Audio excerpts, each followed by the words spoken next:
Hey guys, Omni here. It's been a little while since we've checked in on Ryan George here on the channel, so we're going to be checking out his latest pitch meeting for The Matrix Resurrections. If you want to see my thoughts on the film, you can check out my review. It's kind of a long one. Definitely one of my longer reviews. Again, it's spoiler-free, like most of my reviews are, so if you haven't seen my thoughts on it, go check it out. But guys, let's go ahead and see what Ryan George has to say about this latest sequel. Here we go.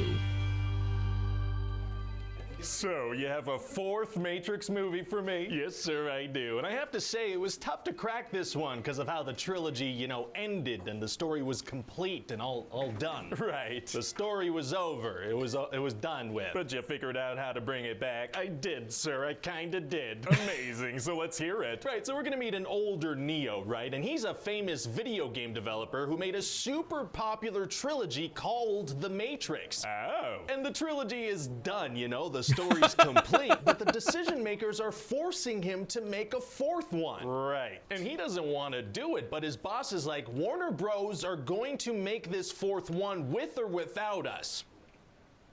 Do we have a problem here? You tell me. You want to take this outside, buddy? I would love to take this outside. Well, then let's take this outside. Fine with me.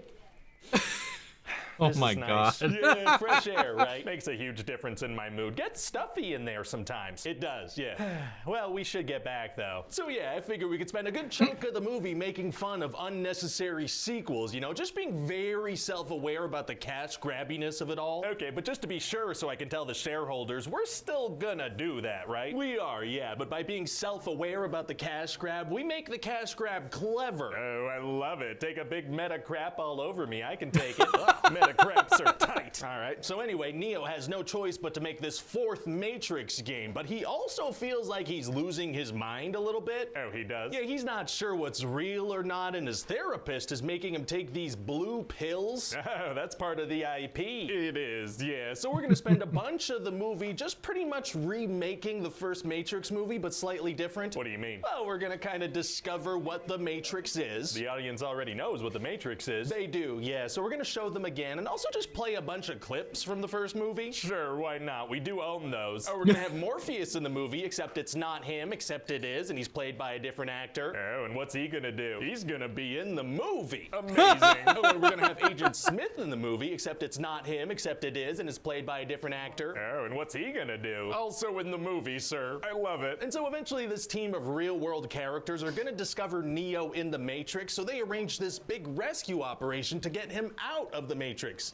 again. Wow, so what do they need him for? Not much, really. Oh, yeah, just kind of want to get him out of there. Dude's a legend. Kinda low stakes. Kinda, yeah. Yeah, so then Neo severely wakes up in a gooey pod again, and he sees that Trinity is still in a pod right next to him. Now, she was an important character. She sure was, sir. And when Neo was still in the Matrix, he kept encountering Trinity, except her name was Tiffany, and she had like a whole family, which was super weird. Very weird. So then Neo's gonna talk to Niobe from the other sequels, except she's super old now. Oh, how come? Well, sir, turns out 60 years have passed, and there was a whole machine civil war, and some of the machines sided with humans. Wow, that actually sounds like a really interesting movie. Yeah. Right?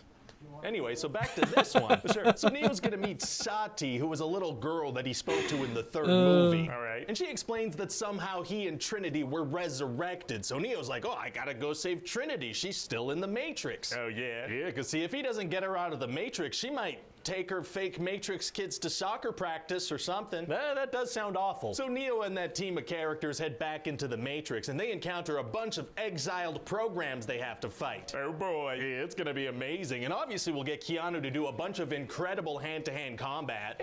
Something wrong. Well, his schedule's kinda nuts these days. I don't know how much fight choreography we can really do with him. Oh, okay. Is that all right? Is that the reason? A big part of the Matrix movies. Right, so not a huge deal. Kind of a huge deal. Pretty huge deal. My biggest slight against the movie, to be honest. Situation. Okay, yeah, sure. So whenever Neo gets into some kind of conflict, he kind of just force pushes people away from him just over and over and over again. That'll be very fun to watch. It might be. You know, let's roll the dice. Yeah, roll them. So eventually Neo's gonna see his therapist, who it turns out is this program called The Analyst, who made this new Matrix. Okay. And he's gonna kind of trap him in time using the power that defined Neo against him, you know, bullet time. Wasn't bullet time the name of the filming technique to show Neo's abilities and not the ability Yeah. itself? That's certainly possible. So this guy's 100%. gonna use bullet time. Oh, very Makes cool. no He's sense. gonna explain that keeping Neo and Trinity close together could power the Matrix, but if they got too close, they became too powerful. All right. And eventually they do get close, and now they need to escape the Matrix together. Oh boy, do they have agents after them? Now, agents aren't really a thing anymore. Now they use this thing called swarm mode. Swarm mode? Yeah, see, what they do is they take over a bunch of people and kind of turn them into zombies that just throw themselves at the good guys. So now the machines waste a bunch of batteries instead of just a few. That's their new strategy, yeah. So then Neo, I guess, uses his force push a whole bunch. Very exciting. And that's gonna lead to him and Trinity needing to jump off a building. Oh man, it's gonna be hard to get out of that situation. Actually, it's gonna be super easy. Barely an inconvenience. Oh, really? Yeah, see, turns out Trinity can fly. Oh. Yeah, you know, used to be Neo, now it's Trinity, so that's how that, you know, that works out. Why? Because that works. And so, yeah, that's about it. What do you think? Well, you know, it's, what's the story exactly? How can I explain, have you ever had a dreams where you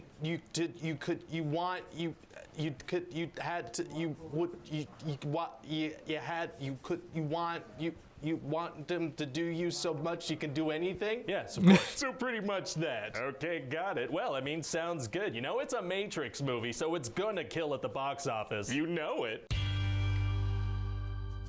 Finishes below Sing 2. Oh my goodness. It's a family movie. Makes sense. Makes sense. Oh, anyway. Yeah. Yeah, that went about how I thought it would go. Seems like we're on the same page with a lot of the complaints. While in my own head canon, I've been able to justify quite a bit of the story. Again, it didn't need to happen. The writers themselves are unclear if a sequel will be made. Like the movie says, depending on the performance, they even said, depending on how this goes, I'm sure Warner Brothers is going to want to like maybe pursue more. We left it open where there's that possibility. But they also referenced that on the red carpet, Lana herself said, no, she's not coming back for a 5. So again, if it ties back into the conversation that was had in the movie itself, Warner Brothers might do it with or without her. Who knows? Maybe it'll be for the better if that was the case. I don't know. The thing is, like, listen, I know so many people have tried to explain to me, like, Matrix-plain me, like, everything that happened in the movie. And none of it, guys, none of it went under my head. The things that don't make sense, they don't make sense. I have to do my own mental gymnastics with the lore, the canon, and all that stuff, because I know my Matrix shit, man. I do. And there's so many things that just, like, were huge leaps of logic within the movie itself and what we've learned from the past. Some contradictions here and there. I have no issue with how the movie turned out. I have no issue with the ending. It's just the journey to the ending was so sloppy. And then the saving grace of any of the Matrix trilogies, quadrilogy at this point, has always been at least the action and the visuals. And I thought this movie, while it had like the crisp, clear, like gloss of like a modern day, modern CGI, modern camera look, none of it was very inspired. None of the shots were very interesting. It was very by the numbers filmed action. It's like you said, like, I don't know if that's the actual reason, like Keanu was too booked or the people were too booked to actually learn extensive choreography. They definitely didn't take time to actually frame it, learn it, and actually shoot it properly, or at least in a way that lives up to the expectations of the Matrix trilogy.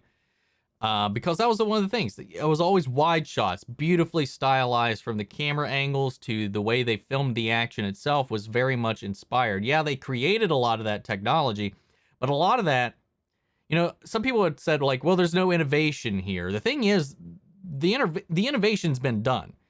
The problem wasn't trying to innovate something new with the action. The problem was they took steps back. While they did all these innovations in the past, they fell short of even what they were able to achieve then, even though those techniques are much easier to do now.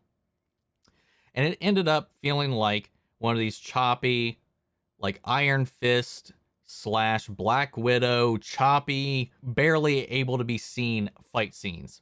And like he even pointed out, and like we've all pointed out, after a while, it just kind of degrades into Neo holding up his hands.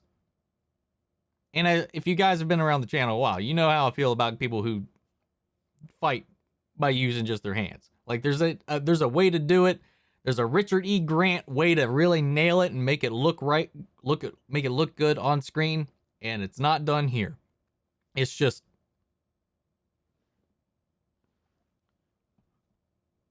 it's not kinetic. There's no energy, and they try to put that energy in other places, and it didn't work. And like you said, the stakes were pretty low.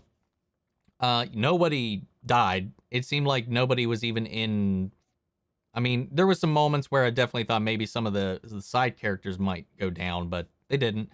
And I know the point of the movie was hope and love. That was the point. That was the whole thing that Lana built the framework of the story around, is love and hope, feelings, which is what the Matrix now is running on. So like, I understand all of that. It's just in the moment as the viewer who's supposed to be on this roller coaster, I didn't feel like any of them were in danger. Even when they were being crushed in by the car, I was like, the way this movie's going, I don't think they're actually going to like let anything come of this. There's not going to be any consequences to any of these actions. So like, I just never felt like any of that was in there. And then you had the whole Merovingian scene, which I'm surprised he didn't comment on, with him just talking about how art used to be better in our day. And he was like, oh, everybody's on their phones and with their Twitters and their Facebooks. And he's like, we used to be original in my time and have style, and now it's just nothing. And then he was like, I'll see you in the poo-poo dum-dum sequel thing. Spin-off sequel or whatever he says. And just like gremlins off the ledge. It was like, there's just some things that, like I said, it had a lot of really great ideas. It was just like the script was not very well focused. And the things that should have been explained, honestly, weren't. Most of it was hand-waved. And like I said, I've been watching a bunch of Matrix explained videos, just trying to make sure I'm not the one missing things. And they've reinforced a lot of what I've said about certain things. But it's still left a lot up to interpretation, to the point where it's just like, you're doing more of the legwork than the actual lore of the movie is. And I know that was something that was commentated on, but that does, just because you mention it and you bring it up and you know people are going to talk about it, doesn't mean you shouldn't try to solve those problems. Just because you acknowledge you're doing the thing doesn't automatically forgive you for doing the thing and doing the thing lazily.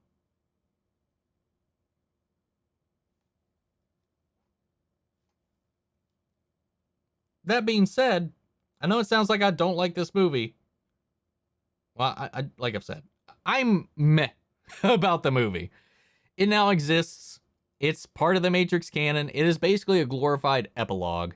And if Lana doesn't come back, and due to the performance of this movie currently, it's one of their lower performing HBO Max streams as well. So I don't know what the Warner Brothers conversation surrounding this is going to be like. So I don't know if we'll get a Matrix 5. From what we've heard from Lana and the writers, I mean, at least she won't be back. They are keeping their ears open. So the same writers might be on board. So I don't know if that's good. But we'll see. We'll just have to play it by ear, man. I don't know. It was one of those things where I was like, man, it did end. And while there is the curiosity to want to know, is Neo dead? What happens after this? What is the new Matrix? We didn't need any of those answers. We didn't. We really didn't. And I don't know that we're better for it. I know Neo and Trinity get a much happier ending in this, but what is the way forward? They've got this treaty, this peace with the machines. even though the machines aren't happy with it. Like he even pointed out, there's a much more interesting movie to be had in there to tell the time between the 60-year gap. We could have had that movie. Actually have learned what happened to Zion instead of being like, oh, hubris and belief in Neo, and then walks away from the question. You know, there's an attempt to answer it until they just like dodge the question completely. Like that was like, I was like waiting. I was like, that doesn't answer it. Okay. She explains further. That didn't answer it. Okay. And then she walks out of the scene. I was like, you didn't answer the question. You didn't answer Neo's question. You literally just tiptoed and dodged. What happened? We don't know. We don't know. It was just funny. It's just like, I've seen the movie 3 times now. So like, I'm not, I don't know. Anyway, it was interesting. Lots of fun ideas, lots of fun concepts. There are things in here that I really like. The first 40 minutes, even though the meta stuff is a little is quite on the nose, and then they do kind of do exactly the things that they are critiquing and making fun of. I really like that whole section. Showing Neo's loop, showing Keanu actually be allowed to feel human feelings in this role definitely puts Neo in a very different position. I liked all of those elements. It's just once we got him free from the Matrix and we started to move forward and learn a little bit more of what was going on behind the scenes, a lot of that stuff was just less interesting. And the explanations that we got were either not that great, not that well thought out, or just hand waved away completely. Whereas, at least in the original trilogy, you got the puzzle pieces, and by the end of it, you could formulate your whole perspective around how the world works. You understood it. You understood everything in the original Matrix up till now. I got it. Hammered in. And by this point, now, we've changed a lot of the rules. It's a new Matrix, and those rules aren't clearly defined at all. And we don't know if we're even going to get more. Like, from what we knew from the last Matrix, there are things in this that just do not add up. And it's a lot of just like, anyway, I'm just going on a rant and a tangent, and that's just what this movie's been doing to me lately, because as I've been trained to do with the Matrix is think about it a lot. I think about it a lot, and sometimes maybe I'm thinking about it way too much when Lana just wanted this to be a dumb, hope-filled action movie to fulfill a fantasy that she had about reuniting her 2 favorite characters in a way that she can't reunite the people in her own real life that inspired her to return to this franchise, the death of her parents, which wanted her to come back to something comfortable, something that creative, something that was filled with hope and love in these 2 characters that she created, and just put them back together because they were left off in this tragic spot. And that's the reason Lily didn't come back, was because unlike Lana, she wanted to just move away from it together, not revisit something old, but move on to something new. But Lana wanted to go back into this comfort zone with these characters that meant a lot to them. And I respect that. I do. And that's why I do feel bad about not enjoying this to the extent that I did. But it's just, there's this thing, I don't know.